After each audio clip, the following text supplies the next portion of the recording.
Hi, this is Zibby Owens, and you're listening to the award-winning podcast, Moms Don't Have Time to Read Books. I'm also the host of Moms Don't Have Time to Lose Weight, and I'm the editor of the anthology, which you should run out and buy, called Moms Don't Have Time to, a Quarantine Anthology. All proceeds of that book go to COVID-19 vaccine research. And I'm the editor-in-chief of Moms Don't Have Time to Write, a new publication on Medium, and we're accepting submissions, so please send your personal essays there. And if all that isn't enough, you can follow me on Instagram at Zibby Owens, and my website is zibbyowens.com. Okay, now back to this amazing podcast. Victoria Kann is the author of Rubylicious. She is the author-artist of the New York Times bestseller Pinkalicious and 4 #1 New York Times bestselling books, Aqualicious, Emeraldilicious, Silverlicious, and Goldilicious, all of which are next door in my daughter's room right now. She is the artist and co-author of the New York Times bestsellers Pinkalicious and Purplelicious, also next door. In addition, Victoria co-wrote Pinkalicious the musical, which premiered in New York City to sold-out audiences, which I saw, and continues to be performed across the country. Victoria is the co-executive producer of Pinkalicious and Peterific on PBS Kids. Her award-winning artwork has graced the covers and pages of many magazines, newspapers, and books. She lives with her husband and 2 daughters. Welcome, Victoria. Thanks so much for coming on Moms Don't Have Time to Read Books to discuss Rubylicious and all your amazing-icious books. Oh, thank you for having me. It is an incredible honor to be speaking with you.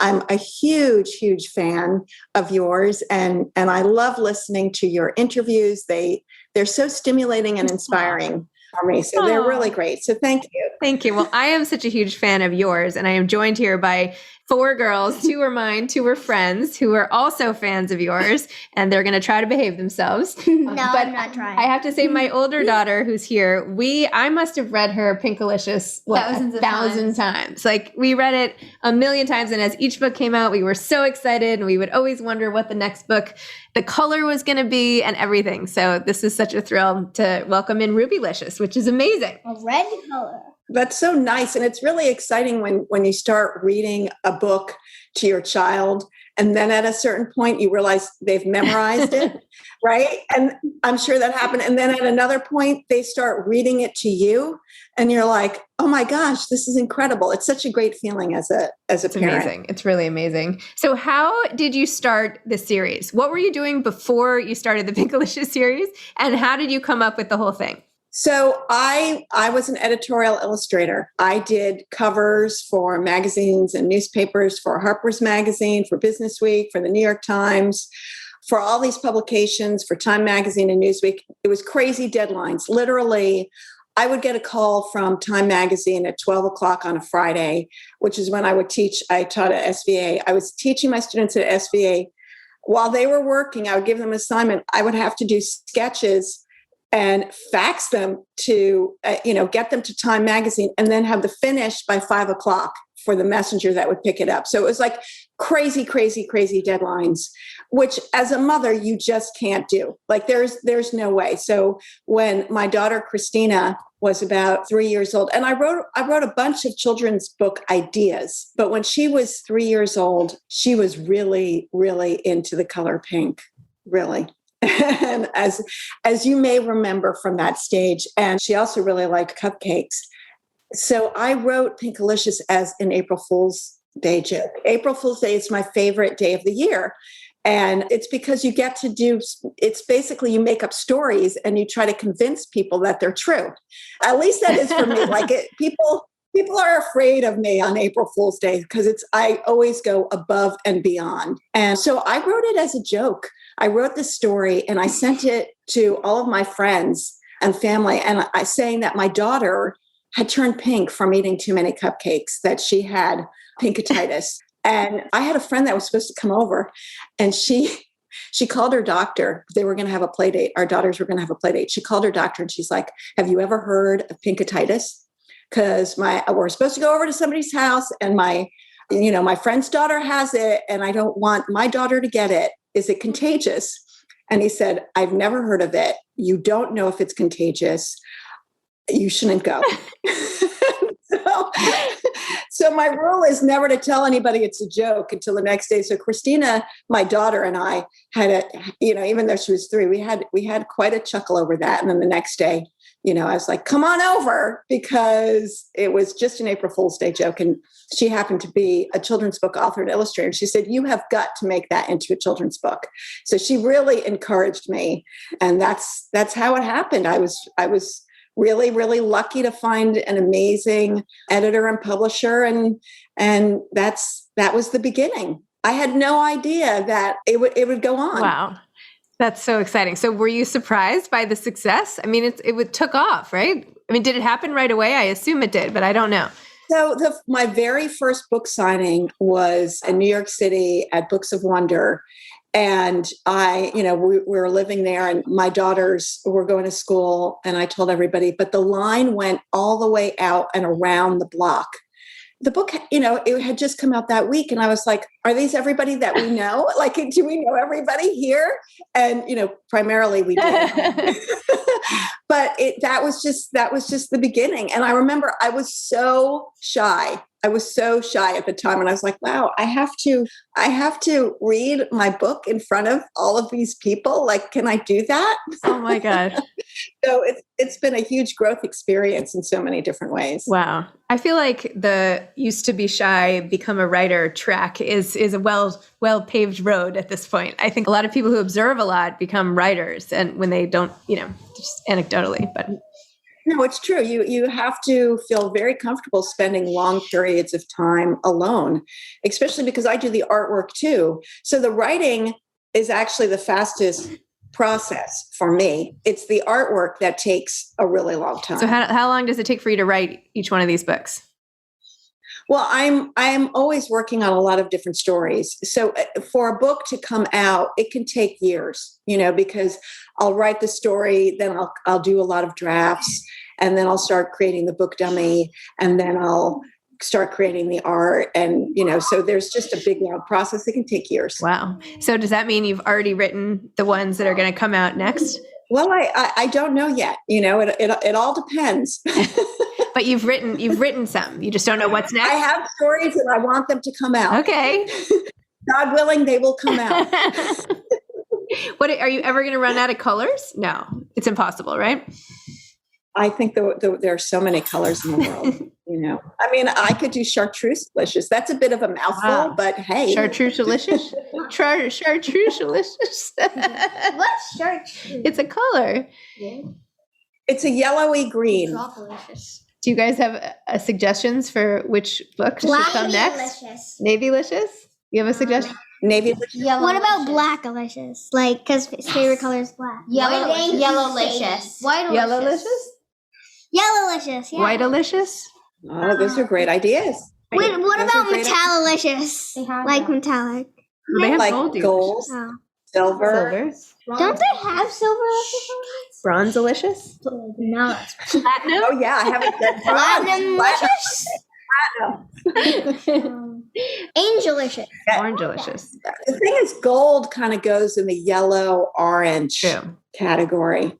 But I love your Candylicious. Candylicious. Or Cupcakelicious. This is my Cupcakealicious book. It's a cupcake cookbook. We have that. Yeah. Yeah, we have that. Yeah. That's cool. Yeah, Phoebe has. Yeah, she has that. Yeah, awesome. So great. So, does your daughter still read the books? She must be. When did they start coming out? What year was that? Oh gosh, when was it? It's been 15 years since the first one was published. So my daughters really, really helped me with every time I write a story. As a matter of fact, my husband said at dinner the other day, well, is this going to be a work dinner or is this going to be a dinner dinner? Because, and especially with their friends, like they're my focus group. So I'll sit down and I'm like, do you mind if I just read a story and you can tell me what you think? And yeah, they're very helpful.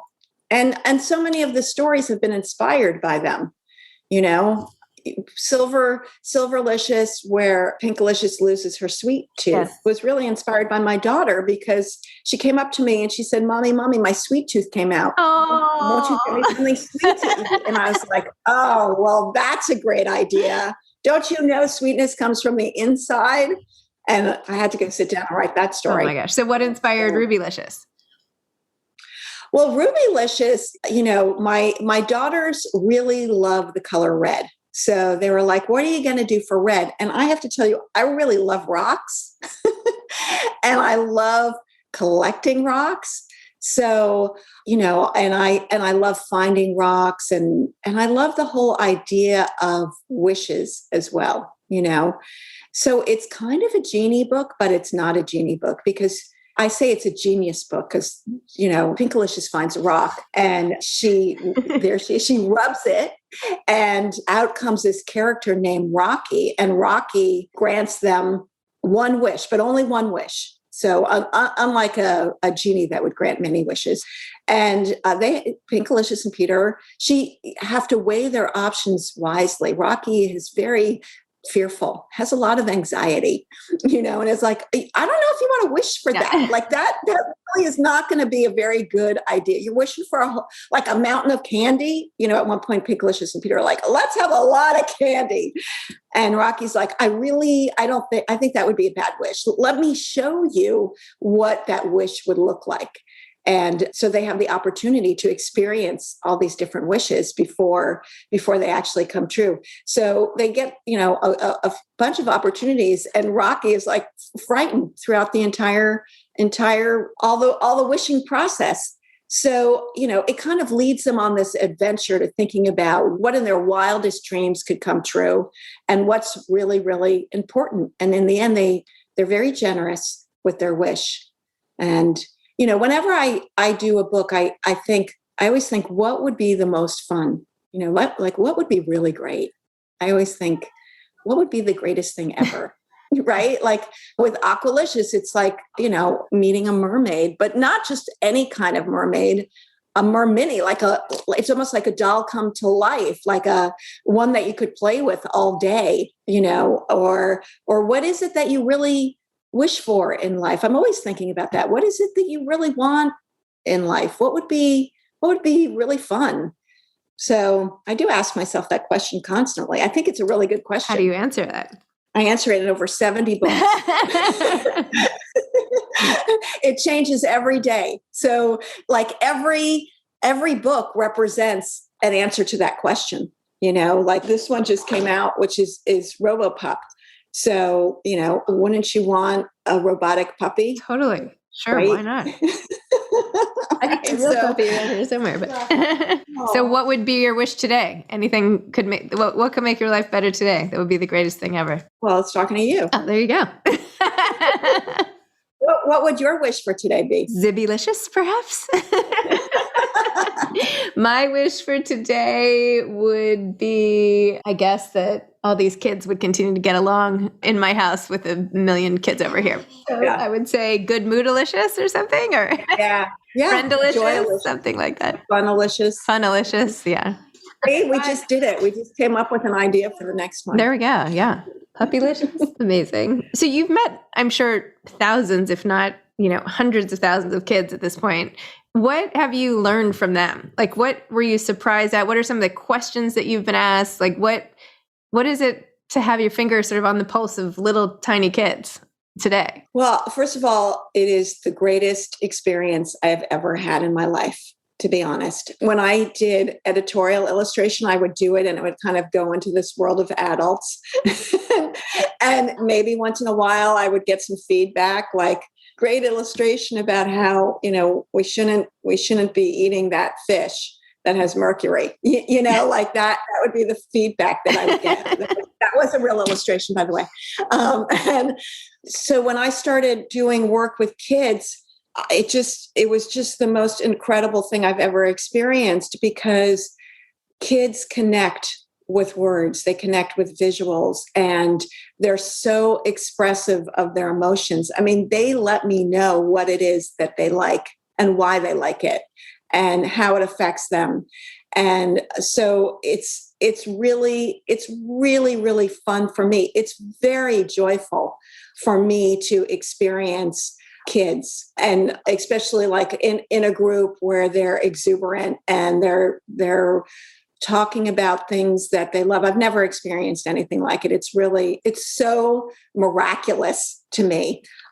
And they've inspired me in so many different ways. I mean, Emeraldilicious came about because I was at a book signing and all these kids were like, you should do a book about the color green, and you should do one about, the environment. And I was like, okay, well, let me think, like, what would that mean for Pinkalicious? Like, what's important to Pinkalicious? So that book was actually inspired by kids. And then also when I began to think about it, so I grew up in Brooklyn, and down in Dumbo, there was this city garbage dump.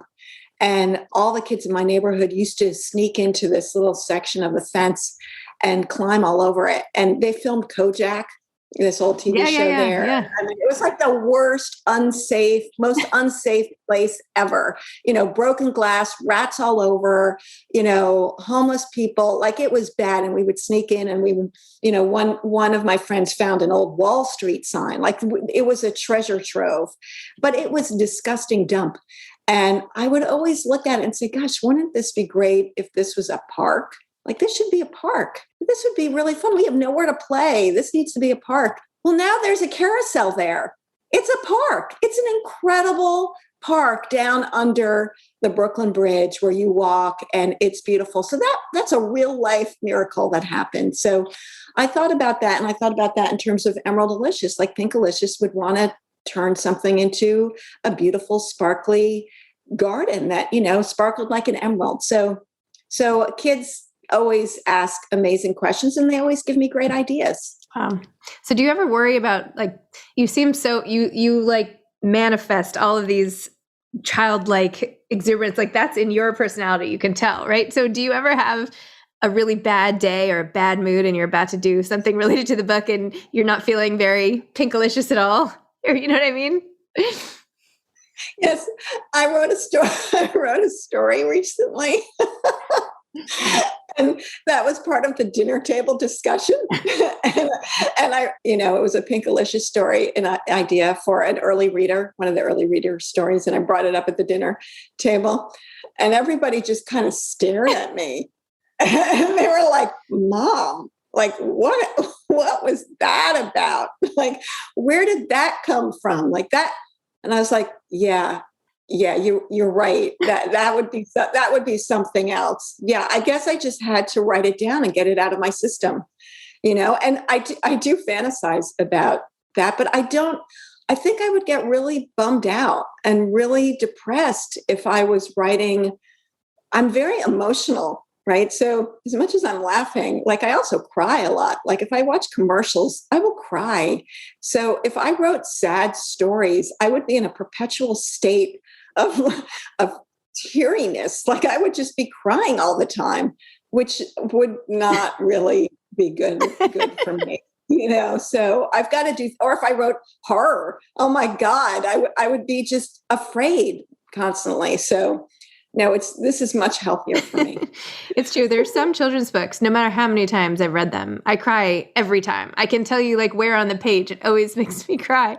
So just to put myself in the shoes of that author, right, to have to read, maybe it doesn't trigger the same author the same way, but some of these books about growing up and waving goodbye and, the kids, I mean, they just tug at the heartstrings. It's like crazy, but... I do have to say, I cried a lot when I wrote Purplicious. I was actually sobbing because it's a really difficult, Pinkalicious is suddenly, and this happened for real for my daughter. She was in school and the kids made fun of her for liking the color pink. And I was really heartbroken to hear this. So I wrote that story, and it's all about Pinkalicious coming to terms with having the courage to stand up for what she believes in when everybody else likes the color black. Everybody else doesn't like that color. They all like, can Pinkalicious stand up for herself and say, this is what I like? So I do have to say, I did cry a lot during that. And so it was hard for me. I like how in that book, though, you have her cope by writing. I mean, she keeps that diary in Purplicious, right? Unless I'm mixing up the books. But, no, you're right. Right? So she writes about totally how she feels about the color Monday and Tuesday. And you see her like coping through writing. So I liked that. Yeah, you got to get it out of your system. I mean, it's true. It is so true. Even though I write these happy stories, like I said, I do write down things because I just have to get it out of my I don't want anybody to read it, please. Yeah. But, I need to get it out of my system. So what advice would you have? So many people say, like, I want to write a children's book, or I have an idea for a children's book. And I actually do have a children's book coming out myself, as I told you. I know. Congratulations. I'm so excited for you. I know. I'm really that happy. is so wonderful. And I can't wait to read it. It's really, what's it about? But mine came about in such a random way. It's called Princess Charming, and it's about a girl who can't seem to find her thing and kind of lives in her older brother's shadow. And then eventually she realizes that she's known her thing all along. So that's the message. And what a great title, too. I think that's wonderful. But I started it because my editor came to me and showed me a picture of this illustration and said, okay, well, would you be interested in writing a book? If this girl was named Princess Charming, what would the book even be about? And I was like, oh, yeah, let me think about it. And then like 2 minutes later, I'm like, okay, here's what it would be about. And she was like, great. Oh my gosh. And so that's how it came to be. I love your editor. Crazy. Yeah, she's amazing. She's amazing. She's amazing. I adore her. But all to say, a million people ask me, like, what do you do? Like, how do you sell a children's book? Because any parent who's reads to their kids every night ends up with ideas of their own. So what would you tell them? Like, what advice would you have? Well, first of all, look, the most important thing for moms is you have to be a careful custodian of your time. And that's a quote from another writer. Another writer wrote, you have to be, and I don't remember who, but she said, you have to be a careful custodian of your time. And it resonated with me because we all take care of everybody else. Right? We're constantly thinking about, like, here you are, you're talking to me, you're working, your kids are having a play date in the background. You're worried, are they going to have a good play date? And then you're also probably thinking, what am I going to do? Like, what's for lunch? What's for dinner? What am I going to do tonight? You're thinking about all of these things while you're talking to me. So, and maybe in the back of your mind too, you're thinking, can I get a chance to sit down and write a little bit, So I think the number one thing is to just force yourself to sit down and make the time for yourself and let everything else go to hell. It's okay. So the other thing I have to say is, and this is in terms of everything going to hell, is make a mess. We are also afraid to make a mess. And the creative process is messy. It really is. It means if you're writing something, you might be looking at 1,000 books. You might be looking at 1,000 pieces of artwork. You might have scribbles all over. You might have papers everywhere. Just do not be afraid to make a mess. Leave it. Allow it. It's okay. It is fine. So I think that's the two most important things that I can say. Just allow a mess, because in your head, it's organized. Out here, it might not be. It's fine. I love that. That's so great. And there's certainly a lot of messes displayed in the pages of many of your books, which I'll get, kind of. Yeah, I'm always trying. It's funny because for the TV show, Pinkalicious and Peterific, when we work on episodes, I'm always like, this should be like the messiest room ever. Like this should be just totally trashed. And like, it should be so messy. And then the animators are always like, well, Victoria, that's a lot of work. And we actually have to create that. And we actually have to then clean that up, because they're making everything move. And I'm like, okay, well, like 3 things, I can put 3 things up. Oh my gosh, that's so funny. Well, Victoria, this has been so nice. Thank you for indulging me at the start by having all these random kids, 2 of mine and many others included in this that like made their day. And thank you for seriously the hours and hours and hours of time I've spent collectively reading all these books to so many of my kids. So I really thank you for enhancing my time with them over the years. And you're wonderful. It's truly a pink of pleasure. It really is. Thank you. You're clearly readerific mom. Oh, thank you. A readerific mom. That is the highest praise. Use the Pinkalicious vernacular. I love that. All right. Awesome. Okay. Thank you so much. And we'll stay in touch. Thank you. Thanks a lot. Bye. Bye-bye. Thanks for listening to this episode of Moms Don't Have Time to Read Books. Don't forget to follow me on Instagram at Zibby Owens and at Moms Don't Have Time to Read Books. Also sign up for my newsletter at zibbyowens.com and sign up for my virtual book club and meet lots of authors on Zoom every other week. Thanks so much to Steve and Ryan at Texture Sound for the sound editing. And thank you to Morning Moon Productions for providing this fantastic intro and outro music.